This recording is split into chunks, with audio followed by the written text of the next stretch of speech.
Global skill development mission में आपका स्वागत है।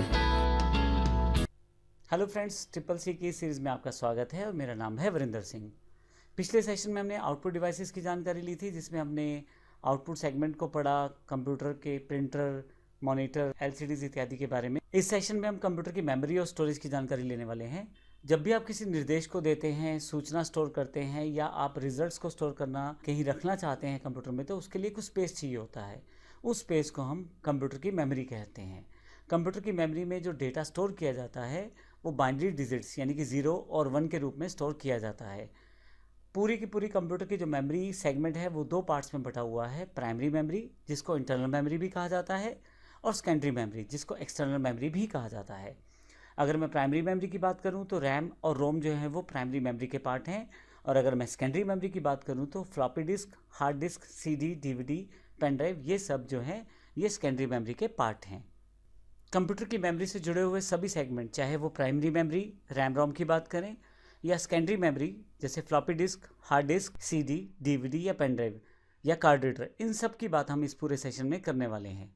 सबसे पहले बात करते हैं प्राइमरी मेमोरी यानी कि इंटरनल मेमोरी की। इंटरनल मेमोरी वो मेमोरी होती है जहाँ पे आपका डेटा, इन्फॉर्मेशन या प्रोग्राम प्रोसेस के समय प्रेजेंट रहते हैं, अर्थात जब तक सीपीयू उन पे कार्य कर रहा होता है, प्रोसेस कर रहा होता है, तब तक वो प्राइमरी मेमोरी के अंदर रहते हैं।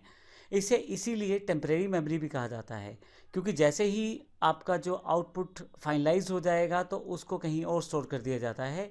एक्चुअल में वो सेकेंडरी मेमोरी पे स्टोर किया जाता है, लेकिन सेकेंडरी मेमोरी पे जाने से पहले पहले जो भी कार्य किया जाता है वो प्राइमरी मेमोरी पे किया जाता है।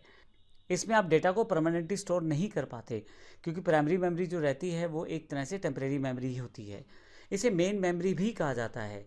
यहाँ ज़रूर ध्यान रखिएगा कि टेम्परेरी मेमोरी, मेन मेमोरी, ये सब एक्चुअल में प्राइमरी मेमोरी के ही नाम हैं, और कई बार इसे अलग अलग तरह से क्वेश्चन को घुमा के पूछा जाता है, तो आपको ध्यान रखना पड़ेगा इन सभी क्वेश्चंस के आंसर्स का। यह जो मेमोरी रहती है प्राइमरी, ये दो तरह की है। एक है रैम, रैंडम एक्सेस मेमोरी, और एक है रोम, रीड ऑनली मेमोरी।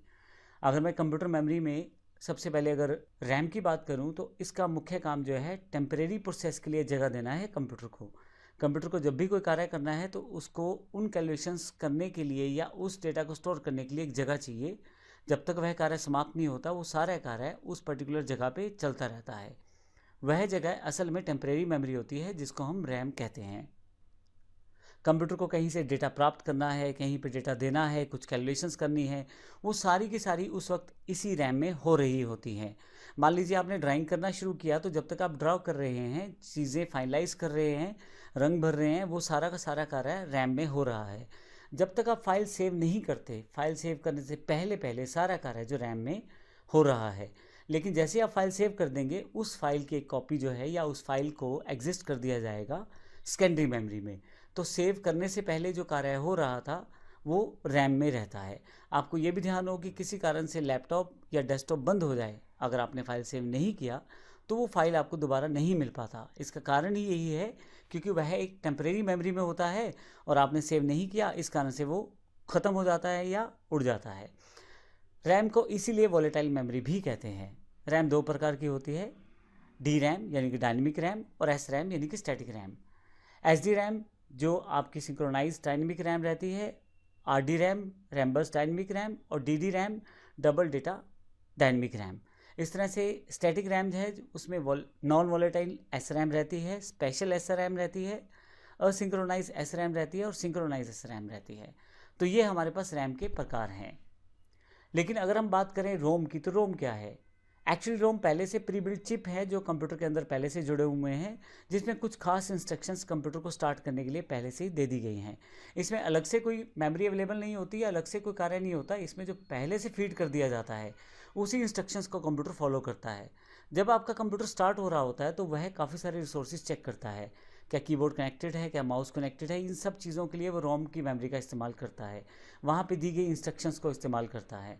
इसीलिए इसे नॉन वॉलेटाइल मेमोरी भी कहते हैं।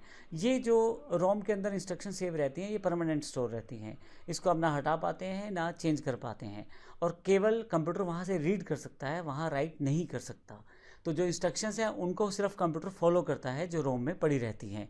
ज़्यादातर ये जो रोम चिप्स होती है ये मैन्युफैक्चरर, जो कंप्यूटर मैन्युफैक्चरर होते हैं, उनके द्वारा ही पहले से एम्बेड करके दी जाती हैं और इनके अंदर पहले से ही प्री लोडेड इंस्ट्रक्शंस रहती हैं।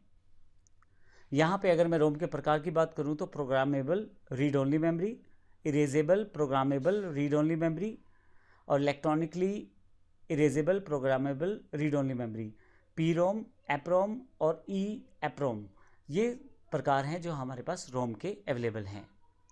अगर हम सेकेंडरी मेमोरी की बात करें तो जब तक आप कंप्यूटर पे ड्राइंग कर रहे थे और आपने फाइल को सेव नहीं किया था तब तक तो वह सारा कार्य रैम में हो रहा था।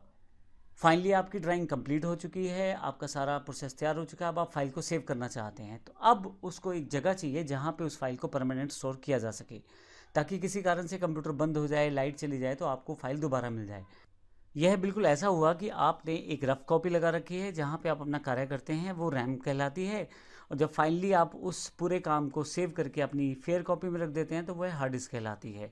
असल में रैम में जब तक आप फाइल सेव नहीं करते वो सारा कार्य वहाँ रैम में रहता है, परंतु किसी कारण से लाइट चली जाए तो उस समय आपका डेटा लॉस हो सकता है। और जब आपने अगर एक बार फाइल सेव कर दी तो उसको जगह चाहिए फाइल सेव रखने के लिए, इसके लिए हम सेकेंडरी मेमोरी का इस्तेमाल करते हैं। सेकेंडरी मेमोरी कई तरह की है।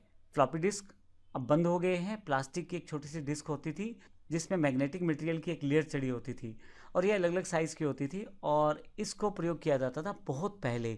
ज़्यादा डेटा भी स्टोर नहीं कर सकते थे और कॉस्ट में भी ये महंगी पड़ जाती थी, लेकिन फिर भी आप एटलीस्ट एक जगह से दूसरी का डेटा ट्रांसफ़र करने के लिए इसका प्रयोग कर सकते थे। आजकल ये आउटडेटेड है और इसका प्रयोग नहीं किया जाता। इसके अलावा हार्ड डिस्क, यह वैसे तो एक्सटर्नल मेमोरी है लेकिन कंप्यूटर के अंदर CPU भाग में कैबिनेट में जुड़ी रहती है।